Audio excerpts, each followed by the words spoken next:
David Justice is here with us again. David, it's good to see you again. Hi, Jim. It's good to be back. I missed yakking at you. Yeah, I missed you too. Now that we got the sweetness done, let's get to it. Let's jump Just in. kidding, yeah. You sound like you're on a roll already from the previous hour. Well, you know, I guess our role, let's talk about our role here for a second. I definitely believe that we have a responsibility when we're addressing an audience. Responsibility number one is we can, I would say I can give my personal opinion, but also to allow people the room to give their own opinion. Unfortunately, I think people won't call in with differing opinions sometimes, with the thinking that they're going to be chastised or made to be look bad, and I don't feel that way. I did have a guy call one time that was really going after what I stood for, and it did get a little heated. But in most cases, I think people need to have discourse, and we need to talk about things. But I think one of our responsibilities is to go as deep as we can understand, or as deep as we can figure out as to what we're talking about. And I'm not a real deep person myself with this. And I'm going to bring something up here. We were talking about off air, and the first thing that we talked about was, what do we do about what we're talking about? What does the average person do? Because we can see things are going the way we don't like. But what do you do about it? What can one person do about it? And your response was rather interesting. Well, you know, let me provide a framework and a foundation for my response to that. But I'll throw out the answer, and then I'll come back and lay the foundation. We need to boycott. We need to withdraw our consent. The Declaration of Independence, which is America's birth certificate, specifically provides that the government is set up to secure the unalienable rights endowed upon all by the Creator, and that when a government becomes destructive of this end, the people have the right to alter or abolish it. And that comes with another duty, which is to institute new government, laying its foundation on such principles and organizing its powers in such form as to them shall seem most likely to affect their safety and happiness. The Colorado Constitution, Article 2, Section 2, says the same thing. It says people may alter or abolish form of government.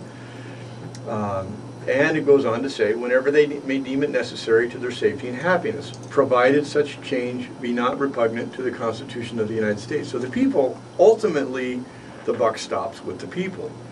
Well, which people?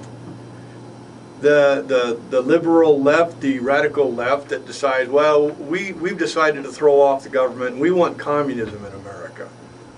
Or is it the extreme right who is ultra-conservative and wants to return to the principles of the Declaration of Independence, which many people have seen as radical?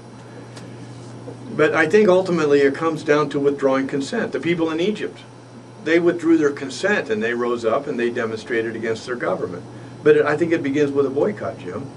We have to boycott the benefits, because when we accept the benefit, we can't turn around and bite the hand that feeds us. And we're so addicted to the benefits that the government gives us that we've been silenced. We've been bought, we've sold out for the penny.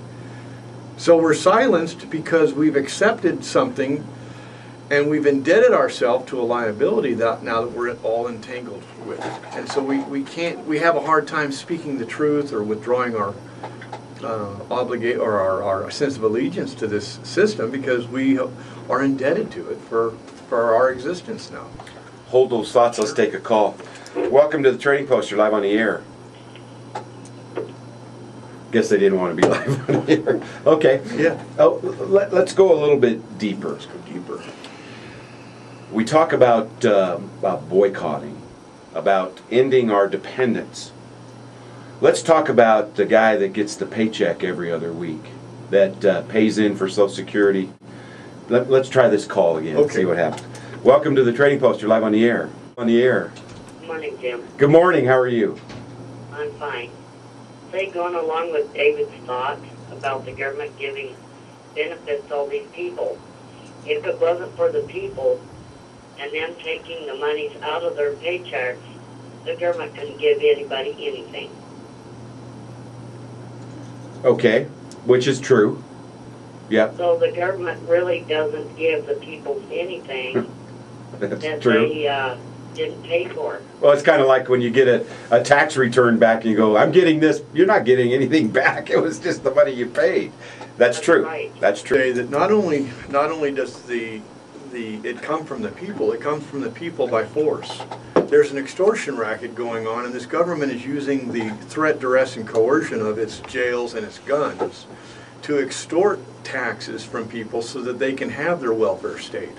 So the people are indirectly, by consent, supporting their own demise by not boycotting the government's extortion. Now, it's a dangerous thing to start talking about boycott when you're talking about a force as powerful as the United States government. But the bottom line is we're at war.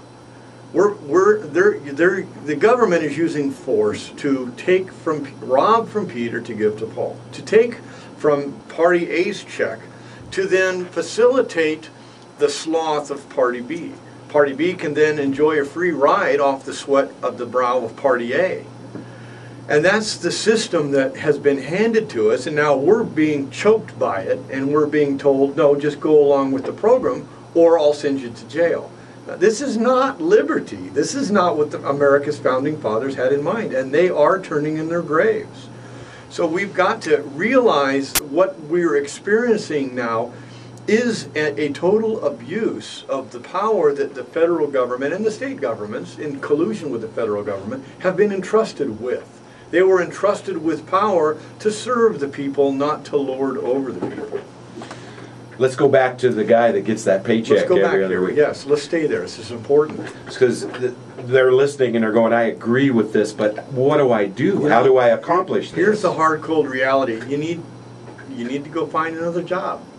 You need to go and develop a trade that you can provide yourself sustenance with. If you're involved in an activity that requires that you have dependence on the government by either performance, by giving money to the government, or in some way receiving a check from the government, then you're in the wrong business. And we need, while we have an opportunity, there's trade schools out there that are available, there's all kinds of internet courses, we can retrain ourselves. And I strongly encourage that we all start doing that. Find an activity, plant a garden. Find somewhere something that we can do without having to be dependent on the present system. The system's going to collapse. It's not sustainable, and everybody that is awake knows this. And if we don't know this, we're not paying attention. What has happened is the United States system has evolved to the point where now it has become a blood-sucking leech. And the only way to turn this beast around is to stop feeding it with our blood. And the blood is our money. We have to withdraw our financial support of this government. So we have to position ourselves in such a way that we're no longer dependent upon someone else for our livelihood. So what you're saying is that you don't have any faith in the political realm to turn this thing around? None. You know, insanity has been described as doing the same thing over and over again and expecting different results. One of the main problems in this country is the Federal Reserve System. And the only one that wanted to talk about that at that New Hampshire debate last week was Ron Paul, and it didn't even come up as a question. You know, they're playing footsies with each other as they begin to position themselves, as the media begins to position who they want for political office. So we have a brainwashing machine going on in the media. And no, I have absolutely zero faith, and as we should not have any faith in these mere politicians, promises that they can make a change and a difference, because history has demonstrated over and over again that power corrupts, and these people get into political office, they become corrupted by the position and the power, and nothing changes. So these people don't deserve our consent, they don't deserve our allegiance, and we need to withdraw, we need to boycott, we need to find another way to live without being in any way dependent upon the system. There's a group of people, though, that don't have that as a choice, which would be those people that are over 65 or whatever, that they are barely scraping by under Social Security. This is where we need to come together as a community. Okay, the church was originally established to be the provider of welfare. And this is what the essence of religion was intended to be. The book of James says that the only true religion is taking care of widows and orphans in their time of need. Well, the older generation of this country has been thrown away by the younger generation. And you know what? The older generation is where all the wisdom exists. We need to take care of our older generation, and we need to help them come off the government dole. They're being silenced now because of their allegiance to the government. So the younger generation needs to step up and start taking care of our elderly. We need to take care of our parents. They took care of us. Why not take care of them? I taught my boys, look, we're taking care of you now. You will take care of us later. We have our own built-in Social Security network at home, and it's called love and respect and honor. But we, you know, our parents, our grandparents, they get old, we put them in a nursing home. You know, this is just wrong. And the nursing home makes $5,000 a month off the government dole. And so we've created a system of dependence that we can't break free from. We need to break free from that by thinking in terms of becoming entrepreneurs and finding ways to subsist off this system.